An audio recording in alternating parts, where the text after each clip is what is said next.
Hello and welcome to my channel. आप सभी का मेरे चैनल पर स्वागत है। हम अपने बिजनेस स्टडी हिंदी मीडियम के अपने जो वीडियोस हैं उनको आगे बढ़ाते हैं और आज हम निर्देशन भाग 2 करते हैं। निर्देशन की पहली वीडियो आपके सामने कल आ चुकी है जिसमें हमने उसकी अवधारणा और उसका एक तत्व जिसको हमने पर्यवेक्षण है उसको कर लिया था। आज हम दूसरा तत्व करेंगे निर्देशन का। तो हम अपनी वीडियो को शुरू करते हैं। मेरा नाम प्रदीप खोक्कर है, लेक्चरर कॉमर्स हूं मैं और मेरे चैनल का नाम खोक्कर प्रेजेंटेशन है। अभी तक अगर आपने चैनल सब्सक्राइब नहीं किया है तो सब्सक्राइब कर दीजिए जिससे हम अपने 95% के टारगेट को बहुत आसानी से पूरा कर सके। बेल आइकन को प्रेस भी जरूर कर दीजिए जिससे जो भी लेटेस्ट वीडियो आए वो आपके पास समय पर पहुंचती रहे। तो शुरू करते हैं हम अपना टॉपिक नेतृत्व। सबसे पहले नेतृत्व का अर्थ पढ़ते हैं, समझते हैं कि नेतृत्व क्या होता है। तो नेतृत्व व्यक्तियों के व्यवहार को प्रभावित करने की वह प्रक्रिया है जो उन्हें स्वतः, देखो इंपॉर्टेंट क्या है, एक तो ये है, दूसरा व्यवहार को प्रभावित करना, ये इंपॉर्टेंट है कि लोगों के व्यवहार को प्रभावित किया जा रहा है और वो स्वतः ही संगठन के जो भी लक्ष्य हैं उनको पूरा करने में अपना जो है पूरा प्रतिस्पर्धित कर रहे हैं, मतलब अपना पूरा पार्टिसिपेशन दे रहे हैं। तो वो पूरे जी जान से लग जाते हैं उस काम को पूरा करने में अगर नेतृत्व कुशल हो। तो नेतृत्व की जो खासियत है वो यही है कि व्यक्ति के व्यवहार को प्रभावित करता है और उन्हें स्वतः मोटिवेट करता है कि वो संगठन के लक्ष्यों को प्राप्त करने में पूरा योगदान दे। कुछ और पढ़ें तो ये कहता है कि नेतृत्व संकेत करती है, नेतृत्व ये बताती है कि किसी व्यक्ति, ये व्यक्ति कौन है, अगर यहां पर हम इसकी बात करें तो ये वो व्यक्ति है जो नेतृत्व कर रहा है, जिसको हम क्या कहते हैं, नेता। तो उस नेता की योग्यता को जो उसके अनुयायी, तो किसी व्यक्ति की उस योग्यता की जो अनुयायियों के मध्य अच्छे पारस्परिक संबंधों को बनाए रखने में तथा उन्हें अभिप्रेरित करने की, जिससे कि वो संगठन के उद्देश्यों की पूर्ति में अपना योगदान दे सके, वो उस योग्यता को हमें बताता है। नेतृत्व क्या संकेत करता है, लीडरशिप क्या बताती है, उस नेता की योग्यता को बताती है जो उस नेता के अपने जो अनुयायी हैं, जिनको हम कर्मचारी कहते हैं। देखिए अनुयायी कौन होंगे यहाँ पर, अगर हम व्यवसाय की बात करें तो कौन हो सकते हैं, कर्मचारी हो सकते हैं। तो इन दोनों के बीच के क्या संबंध है, पारस्परिक संबंध, इसको बताते हैं और साथ ही साथ वो इन कर्मचारियों को अभिप्रेरित कर पाए, ये काम जो है लीडरशिप हमें बताती है। अब नेतृत्व की अगर परिभाषाओं की बात करें तो दो परिभाषाएं मैंने ली हैं। एक जॉर्ज टेरी है जो ऊपर वाली बात ही कहते हैं कि नेतृत्व एक क्रिया है जो व्यक्ति को प्रभावित करने की, नेतृत्व एक क्रिया है व्यक्ति को प्रभावित करने की जिससे वे स्वेच्छा, तो स्वतः और स्वेच्छा एक ही बात है, से सामूहिक उद्देश्य मतलब कि संगठन के उद्देश्यों के लिए प्रतिस्पर्धित हो सके, मतलब कि पार्टिसिपेशन कर सके, कंपटीशन कर सके। दूसरी जो डेफिनेशन है वो हेलोट, कुंटन एंड हिंस वेरिच की है। वो कहते हैं कि नेतृत्व व्यक्ति को प्रभावित करने की कला अथवा प्रक्रिया है जिससे वे अपनी इच्छा से, देखो बार बार यही बातें आ रही है, अपनी इच्छा आ रही है और प्रभावित आ रही है, तथा उत्साह के साथ, देखो ऐसा नहीं है कि अनमने मन से, पूरे जोश से काम करते हैं, सामूहिक उद्देश्यों को प्राप्त करने के लिए अपना जो है प्रतिस्पर्धी योगदान देते हैं। तो यहां से आप नेतृत्व समझ गए होंगे। व्यक्तियों को प्रभावित किया जा रहा है एक नेतृत्व क्षमता वाले व्यक्ति के द्वारा और अपनी इच्छा से वो कार्य करने के लिए तत्पर है। तो अब नेतृत्व की विशेषताएं पढ़ लेते हैं, फीचर्स पढ़ लेते हैं। तो पहली विशेषता यह है कि वो दूसरों को प्रभावित करने की योग्यता को बताता है, जो हमने अभी पढ़ लिया। नेतृत्व दूसरों के व्यवहार में परिवर्तन लाने की प्रक्रिया है। देखो जब आप किसी को प्रभावित करोगे तो आप उसको अपने हिसाब से जो ढाल रहे हो, इसका मतलब आपने उसके व्यवहार में परिवर्तन कर दिया। तो नेतृत्व व्यवहार में परिवर्तन लाने की प्रक्रिया है जिसके द्वारा हम अपने अनुसार वो काम करता है अपनी इच्छा से, और वो भी। अब नेतृत्व क्या होता है, नेता और अनुयायियों के मध्य पारस्परिक संबंधों को भी दर्शाता है कि इन दोनों के बीच के रिलेशन क्या है, वो भी नेतृत्व के द्वारा दर्शाए जाते हैं। एक कुशल नेता या एक कुशल नेतृत्व आपसी संबंधों को मधुर बनाता है, मित्रता पूर्ण बनाता है, जिससे सहयोग की भावना विकसित होती है। वो एक दूसरे के साथ अच्छे ढंग से बिना किसी ऑब्जेक्शन के काम करते हैं। तो नेतृत्व जो है वो इन दोनों के बीच के पारस्परिक संबंधों को भी दर्शाता है। नेतृत्व का अभ्यास, इसकी प्रैक्टिस संस्था के समान लक्ष्यों की प्राप्ति के लिए किया जाता है। तो हम क्यों लीडरशिप को यूज करते हैं, जिससे हम जो भी हमारे सामूहिक लक्ष्य हैं उनको प्राप्त कर सकें, क्योंकि यही रोल है हमारा। एक लीडर है कौन कंपनी में, एक मैनेजर है, एक सुपरवाइजर है, वो सब किस लिए है उस कंपनी में, संगठन के लक्ष्यों को पाने के लिए। तो नेतृत्व का अभ्यास हम किस लिए कर रहे हैं, संगठन के लक्ष्यों को पाने के लिए। निरंतर चलने वाली प्रक्रिया है, ये आपको पता ही है, बिल्कुल है। जब तक संगठन है, जब तक मैनेजर वगैरह सारी पोस्ट हैं, तो नेतृत्व हमेशा रहेगा। तो ये विशेषता थी। अब नेतृत्व का महत्व देख लेते हैं, इंपॉर्टेंस क्या है, क्योंकि वो जानना भी बहुत जरूरी है। तो इंपॉर्टेंस ये है कि नेतृत्व व्यक्तियों के व्यवहार में प्रभावित कर रहा है, उनको व्यक्तियों के व्यवहार को प्रभावित करता है, और अपनी श्रम या ऊर्जा को संस्था के लाभ के लिए सकारात्मक रूप में, पॉजिटिव रूप में योगदान देने के लिए प्रेरित करती है। तो प्रभावित क्या करता है व्यक्ति, नेतृत्व क्या करता है, वो जो भी इस कर्मचारी हैं उनके व्यवहार को इस तरीके से प्रभावित करते हैं कि वो अपने अंदर जो भी श्रम ऊर्जा लेके बैठे हैं उसका वो सकारात्मक रूप में यूज करें और नेतृत्व के लाभ प्रदान करें। लाभ का मतलब क्या है, संगठन के लक्ष्यों को पाने में मदद करें।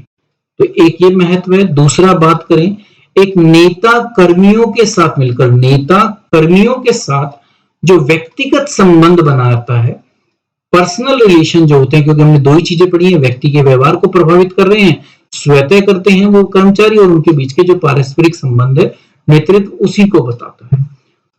तथा अपने जो भी अनुयायी हैं, कर्मचारी हैं या तो को उनकी आवश्यकताओं को पूरी करने में सहायता देता है। देखिए, सिर्फ हमें संगठन के लक्ष्य नहीं पाने, आप जो नेता है वो सिर्फ संगठन के लक्ष्यों को पूरा करने के लिए नहीं है, ठीक है। उसके फॉलोवर इसलिए हैं क्योंकि वो उसके व्यक्तिगत लक्ष्यों को भी पूरा करने में मदद करेगा, ठीक है। वो व्यक्तिगत लक्ष्य, प्रमोशन, पद, प्रतिष्ठा, कुछ भी हो सकता है, उनको पाने में भी एक कुशल नेता काम करता है, क्योंकि जब संगठन के लक्ष्य पूरे होंगे तो अल्टीमेटली व्यक्तिगत लक्ष्य भी पूरे होंगे।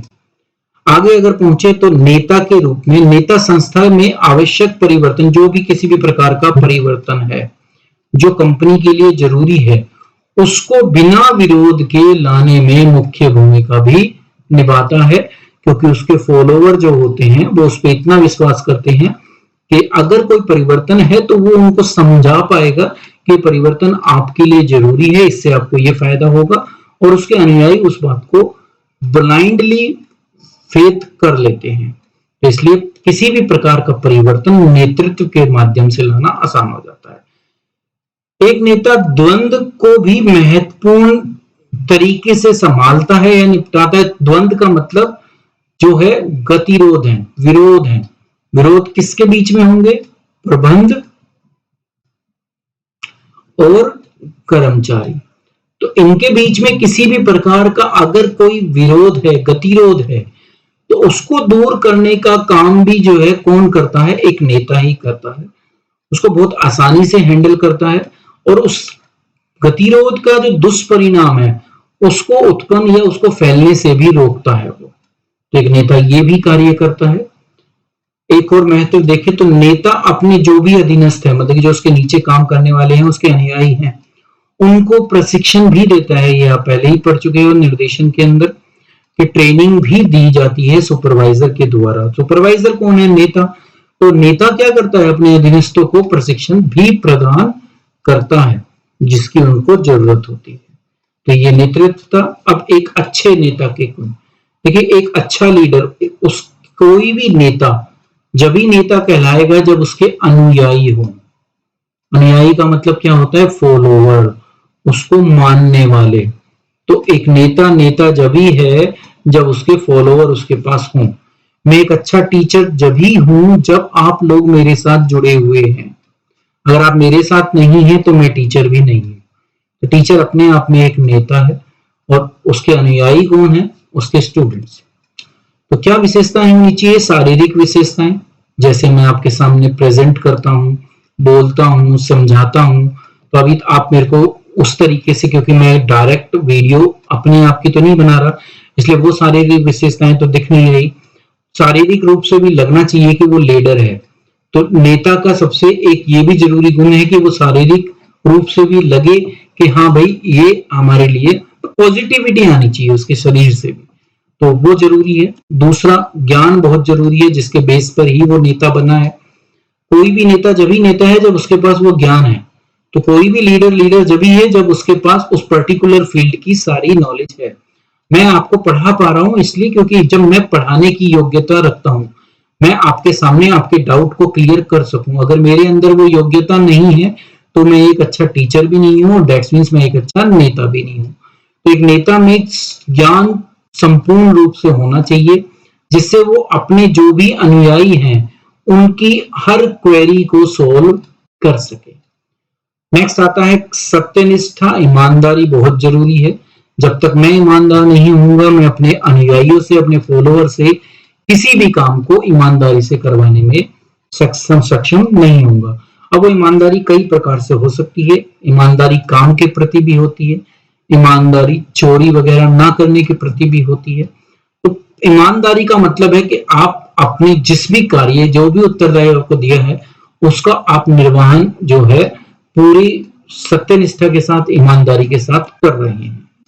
तो पहले वो नेता के अंदर गुण होना चाहिए। पहल लीडर है ही वो जो आगे आता है, ठीक है। देखो, टीचर हर व्यक्ति पढ़ता है, तो आप लोग भी सब कॉमर्स पढ़ रहे हैं, क्या आप सारे टीचर बनेंगे या आप सारे सीए बनेंगे?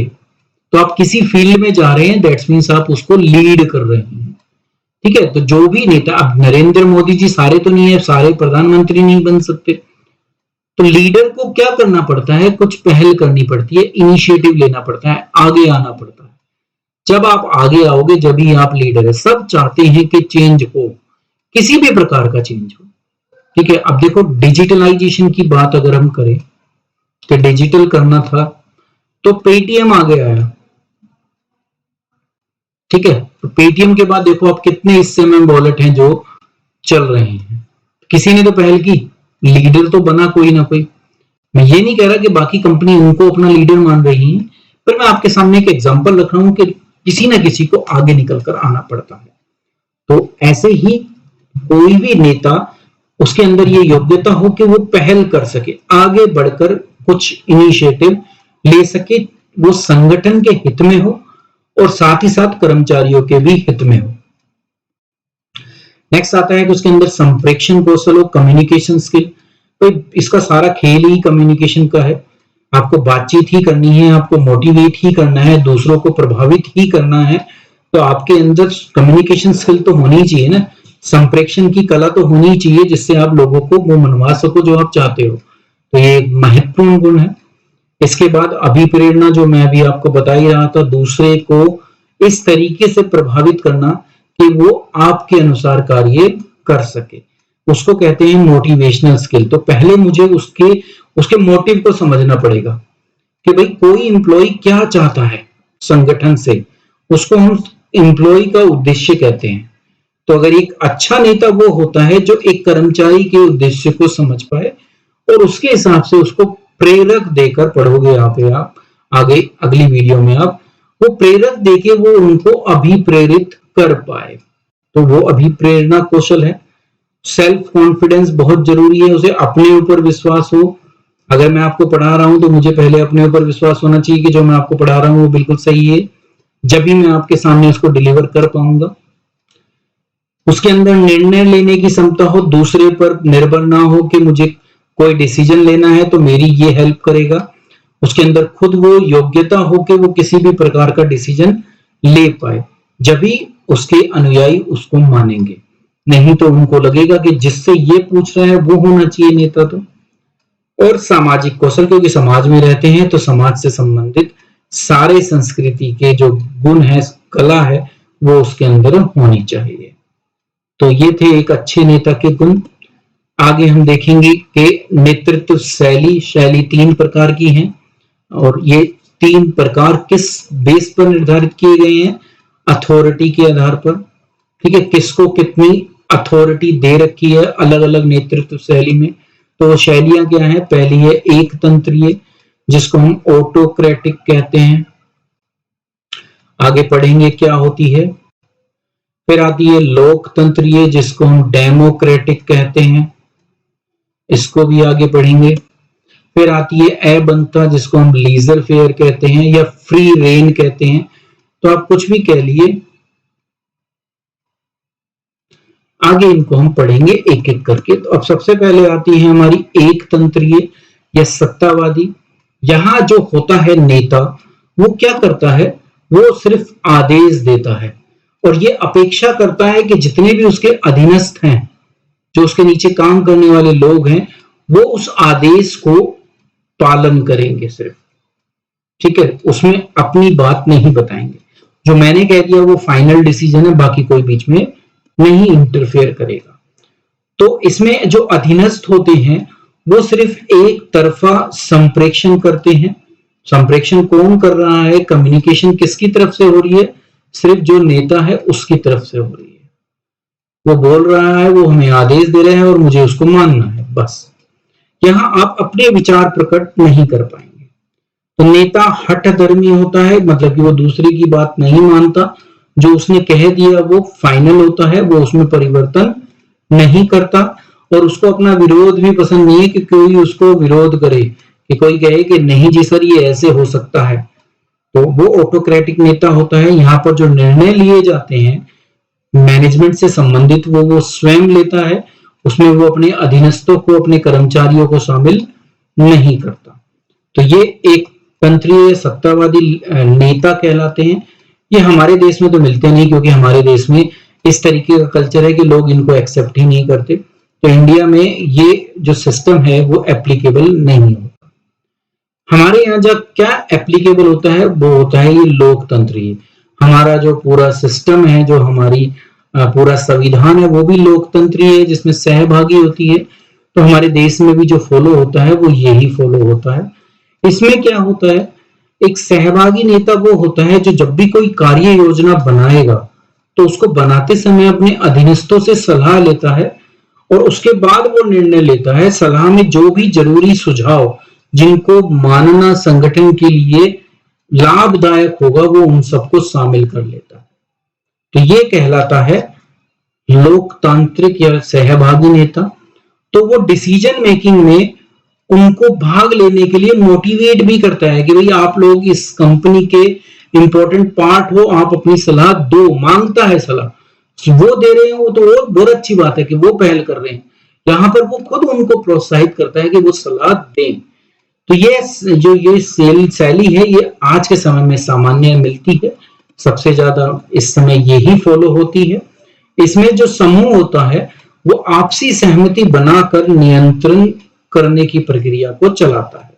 मतलब कि वो उनके ऊपर कंट्रोल तो करता है पर अपने अधीनस्थों के साथ पहले सहमति बनाता है, बताता है कि क्या करना चाहिए। तो संगठन में जो अधीनस्थ हैं वही बताते हैं कि ये करो ये करो।